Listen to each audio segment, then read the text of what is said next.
धुरंधर film ने कांग्रेस और liberals की पोल खोल दी है। आपको फिल्म का वो सीन याद है जब भारतीय एजेंट हमजा अली मजारी की भूमिका निभा रहे रणवीर सिंह जावेद खनानी और अर्जुन रामपाल से मिलते हैं। वहां खनानी के गोदाम में भारतीय नोटों की छपाई चल रही थी। नोट नकली थे लेकिन एकदम असली जैसे। अब सवाल ये है कि आखिर फिल्म में उस सीन को क्यों दिखाया गया है।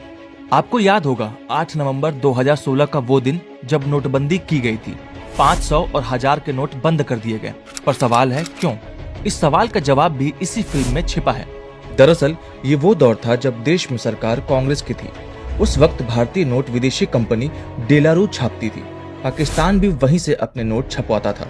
इसी दौर में भारतीय करेंसी छापने वाली प्लेट्स ISI के हाथ लग गई, जो बाद में खनानी तक पहुंची और पाकिस्तान में बड़े पैमाने पर नकली नोट छपने लगे। इन नकली नोटों को पाकिस्तान से कुवैत, फिर नेपाल और फिर गोरखपुर में लाया जाता, जहां से यूपी का माफिया नेटवर्क इसे देश भर में सर्कुलेट करता था।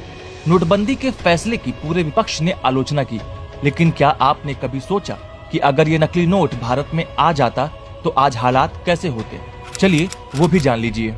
अगर ये नकली नोट्स भारत में आ जाते तो भारत की अर्थव्यवस्था चरमरा जाती, महंगाई आसमान छूती और रोटी, कपड़ा और मकान जैसी चीजें हम अफोर्ड नहीं कर पाते। फिर भारत और पाकिस्तान की अर्थव्यवस्था एक जैसी हो जाती। यही वजह थी कि सरकार ने नोटबंदी का फैसला लिया।